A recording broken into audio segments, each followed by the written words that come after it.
जय हिंद। बिहार शिक्षक भर्ती परीक्षा 2023। उम्मीद है कि आज शाम तक आपका नोटिफिकेशन आ जाए, या नहीं तो कल तो निश्चित आपका नोटिफिकेशन आ जाएगा। और जब नोटिफिकेशन आ जाएगा तो जहां भी कन्फ्यूजन है, निश्चित रूप से आपका कन्फ्यूजन दूर हो जाएगा। चाहे वो सब्जेक्ट के कम्बिनेशन से रिलेटेड हो या और दूसरा कोई भी कन्फ्यूजन हो, ये आपका संदेह आपका दूर हो जाना है। और उम्मीद करते हैं कि आप लोग अच्छे से तैयारी में भी लग गए होंगे, क्योंकि मालूम है कि नोटिफिकेशन के बाद मात्र 90 दिन का समय मिलेगा और 20 अगस्त के बाद कभी भी आपका एग्जाम हो सकता है। लेकिन अभी जो हम चर्चा करने वाले हैं, आप जैसा कि इसका थंबनेल देख रहे हैं कि session 2021-23 BEd DElEd BPSC chairman के ट्वीट का क्या है मतलब। एक बहुत मुद्दा ये आपका फंसा हुआ है, खास करके जो 2021-23 के स्टूडेंट हैं, जिनका बीएड पूरा होने वाला है, जिनका डीएलएड पूरा होने वाला है। और समझिए 1 सप्ताह 10 दिन से लेकर के महीने दिन के अंतराल के लिए एक संभावना, जैसे थोड़ा सा संभावना लगता है, कहीं ना कहीं थोड़ा सा कन्फ्यूजन लगता है, कहीं ना हमारा एग्जाम छूट ना जा, हो सकता है कि हमको फॉर्म भरने का मौका नहीं मिल पाए। निसंदेह जो स्टूडेंट लगातार इतने दिन मेहनत करके इस मुकाम तक पहुँचे हैं, यहाँ तक पहुँचे हैं, और बड़ी मुश्किल से, चूंकि गवर्नमेंट की जो पॉलिसी है इसके अंतर्गत आप समझ सकते हैं, इलेक्शन से पहले ये वैकेंसी आएगी, अगली वैकेंसी कब आएगी, कितने दिनों के बाद आ रही है। तो इन सारी बातों को देखते हुए संदेह स्वाभाविक है, परेशान होना स्वाभाविक है कि हम कहीं हम किसी न किसी वजह से कहीं इस एग्ज़ाम में अपियर होने से वंचित ना रह जाएं।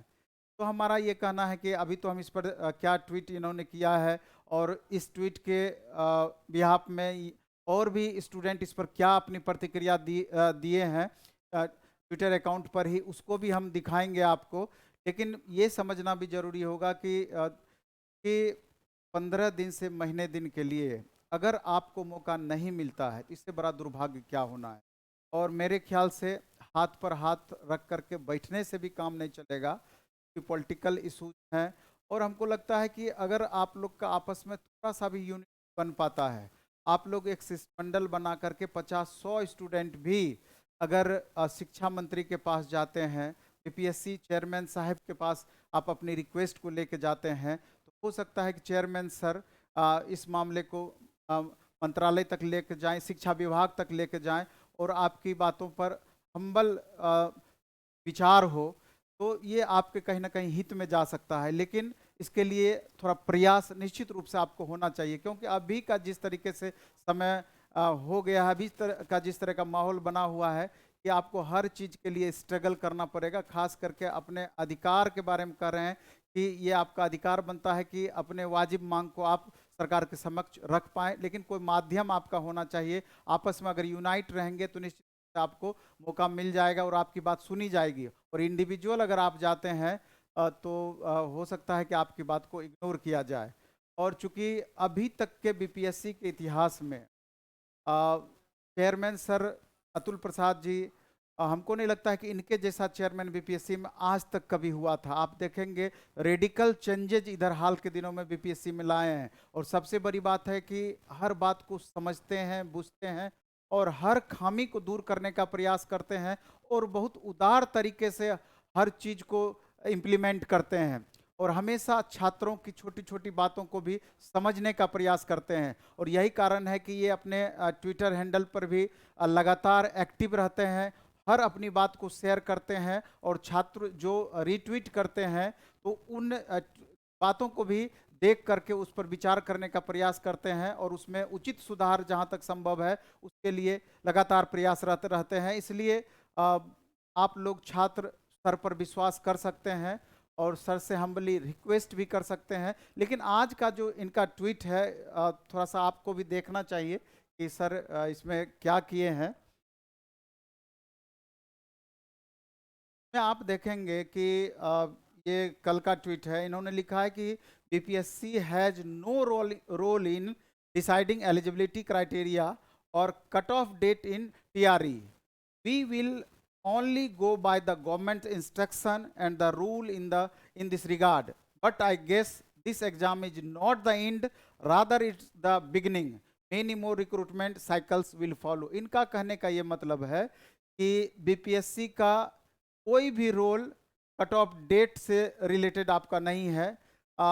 इनका कहने का मतलब है कि शिक्षा विभाग के द्वारा या बिहार सरकार के द्वारा जो भी इंस्ट्रक्शन दिया जाता है, निश्चित रूप से उनको ये फॉलो करते हैं और ये स्पष्ट रूप से कहते हैं कि गवर्नमेंट इंस्ट्रक्शन यानी कि सरकार का जो इंस्ट्रक्शन होता है और इसके मामले में रूल जो बनाया जाता है उसको ये फॉलो करते हैं।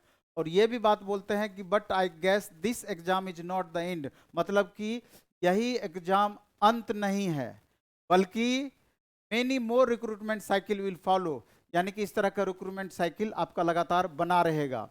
तो थोड़ा सा मायूसी हमको कहीं ना कहीं दिख रहा है इस मामले में कि जो स्टूडेंट ट्वीट करते हैं उनकी बातों को इम्प्लीमेंट कराने में थोड़ा सा इनका हाथ बंधा हुआ प्रतीत होता है, इसलिए करके इस तरीके का हमको लगता है कि इन्होंने ट्वीट किया है।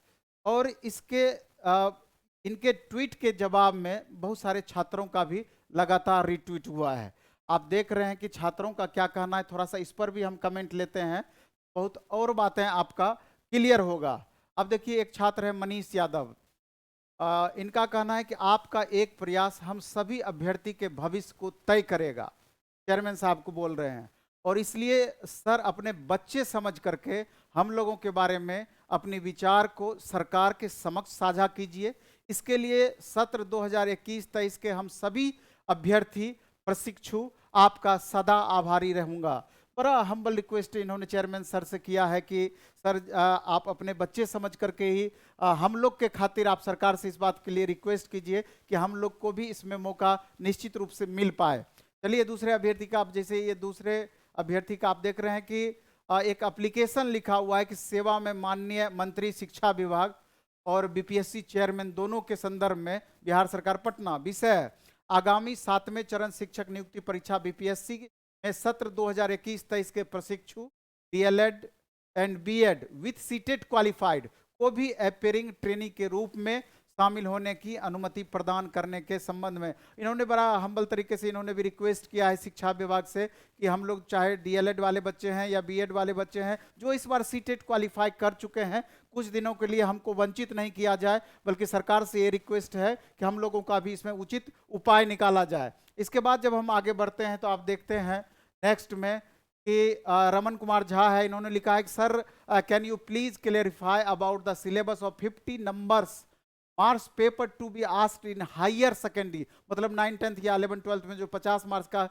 पूछा जाएगा आपका, उसके बारे में इन्होंने क्वेश्चन किया है कि because according to syllabus released by BPSC there is nothing mentioned about questions from reasoning but in your press conference you said about mental ability test. इन्होंने कहा है कि जो 50 मार्क्स में आपने रीजनिंग नहीं दिया है सिलेबस में, जबकि आप जो प्रेस कॉन्फ्रेंस किए थे उसमें स्पष्ट रूप से रीजनिंग के बारे में, मेंटल एबिलिटी के बारे में चर्चा किए थे, उसके संदर्भ में यह है। इसके बाद आप देख रहे हैं दीपक कुमार, इनका कहना है कि जब झारखंड सरकार अपेयरिंग ट्रेनिंग को स्नातकोत्तर प्रशिक्षित शिक्षक प्रतियोगिता परीक्षा 2023 में फॉर्म भरने के लिए मौका दे सकता है, तो बिहार सरकार टीआरई 2023 में सत्र 2021-23 वाले को सीटेट पास को मौका क्यों नहीं दे सकती? एक बार इस पर जरूर सरकार को विचार करनी चाहिए। आप देखेंगे कि झारखंड गवर्नमेंट में क्या है, यहाँ पर स्पष्ट रूप से उसके उस संदर्भ में लिखा हुआ है कि झारखंड गवर्नमेंट ये ऑर्डर दे दी है कि अगर आप इस बार अपेयरिंग में एग्जाम देते हैं तो रिजल्ट आने के पहले तक में इधर का डिग्री आपका पूरा हो जाना चाहिए, अगर पूरा हो जाएगा तो आपको मौका मिलेगा। तो इससे बड़ा उदार दृष्टिकोण क्या हो सकता है, इससे बिहार सरकार को भी कहीं ना कहीं सीख लेनी चाहिए। इसके अलावा देखते हैं एक स्टूडेंट अजय कुमार, इनका कहना है कि सर सरकार की ओर से आप स्पष्ट रूप से ये क्यों नहीं कह देते हैं कि बीपीएससी तो एक बहाना है, बिहार के शिक्षक अभ्यर्थियों के जीवन को बर्बाद कर देना है और ना नौकरी देना है ना जीने देना है, सिर्फ सरकार चलाना है और अपना समय को गुजारना है और जनता के नज़र में बहाली तो दिखावा है। थोड़ा सा रोष इन्होंने व्यक्त किया है। स्वाभाविक है कि ये छात्र और बाकी भी छात्र परेशान होकर के यहाँ पर अपना रोष व्यक्त किए हैं इस माध्यम से लिख करके। चलिए आगे हम देखते हैं और भी छात्रों का। एक छात्र है राजेश रग, इन्होंने लिखा है कि शिक्षक भर्ती से जुड़ा एक महत्वपूर्ण सवाल यह है सर आपसे कि अगर स्कूल में पढ़ा रहे नियोजित शिक्षक सेलेक्ट होते हैं तो क्या वे इसी 1,70,461 में ही आएंगे या अपनी सीट पर ही बहाल हो जाएंगे? क्योंकि अगर वे नई बहाली में आएंगे तो एक सीट भरेगी और एक सीट खाली हो जाएगी। बहुत ही महत्वपूर्ण क्वेश्चन इन्होंने उठाया है कि अगर नियोजित शिक्षक, जिसके बारे में कहीं पर भी चर्चा नहीं किए है कि इसी सीट में फाइट करेगा, वो अपना खुद सीट पे फाइट करेगा। अगर वो अपने सीट पर ही फाइट करता है तो कहीं ना कहीं एक सीट वहां पर वैकेंट रह जाएगी। एक सीट के लिए उनका होगा, दूसरा सीट उनका वैकेंट रह जाना है। अगर इस 1,70,461 में ही वो आएंगे तो कहीं ना कहीं उनका अपना सीट फिर वैकेंट हो जाना है। इसके बारे में चर्चा की है। इसके बाद अगर आप देखेंगे, एक नीरज है, इनका कहना है कि it's humble request to you honourable chairman sir, please reveal the weightage of number of questions in each and every section. It will be beneficial in favor of struggling students.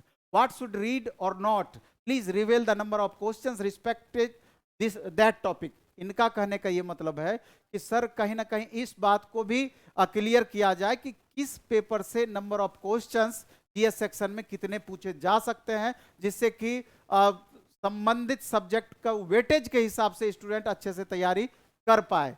इसके बाद नेक्स्ट आप चलते हैं मंजर अली का कहना है कि 4 सालों से नियुक्ति पत्र के इंतजार में थे, अब प्रवेश पत्र देने की तैयारी हो रही है। सबका अहंकार टूटेगा और सरकार बदलते ही अधिकारी भी अपना रुख बदलेंगे। थोड़ा तल्ख भाषा का इन्होंने यूज किया है कि 4 साल में नियुक्ति पत्र के इंतजार में थे, बात एकदम सही है, लेकिन अब प्रवेश पत्र देने की तैयारी चल रही है। यहाँ पर भी भारी रोष आप देख पा रहे हैं। इसके अलावा हम आगे बढ़ते हैं। अजीत मिश्रा जी, इन्होंने लिखा है कि सर बिहार की यूनिवर्सिटी में दीमक लग चुका है और यहाँ 2 साल के कोर्स का सर्टिफिकेट न्यूनतम 4 साल में मिलता है। एकदम सही बात इन्होंने बता रखा है। और ऐसे में 2021 से 23 बीएड वालों का 1 अगस्त तक रिजल्ट आना नामुमकिन प्रतीत होता है। और आपने कहा यह परीक्षा का अंत नहीं है साहब, ये बिहार है, यहाँ एस्टेट 11 के बाद सीधे 2019 में होती है। इस स्टूडेंट का ये कहना है कि अजीत मिश्रा का कि जब एस्टेट 2011 के बाद 19 में आ सकती है और यहाँ 2 साल का कोर्स 4 साल में कराई जाती है, तो यहाँ उन छात्रों का क्या दोष है?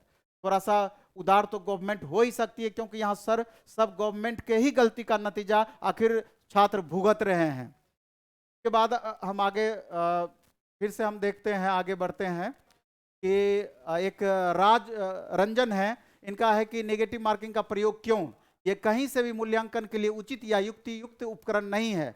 जहां तक नेगेटिव मार्किंग का प्रश्न है, यह सामान्य बीपीएससी एग्जाम में प्रयोग के तौर पर लागू किया गया था, तो फिर अपेक्षाकृत मेन स्ट्रीम से कम स्तर के टीआर एग्जाम पर नेगेटिव मार्किंग क्यों थोप रहे हैं? आपको भली भांति पता है कि हेडमास्टर परीक्षा की तरह इस बार भी ढेर सारी सीटें आप लोगों की ऐसी कारगुजारियों से खाली रहने वाली है।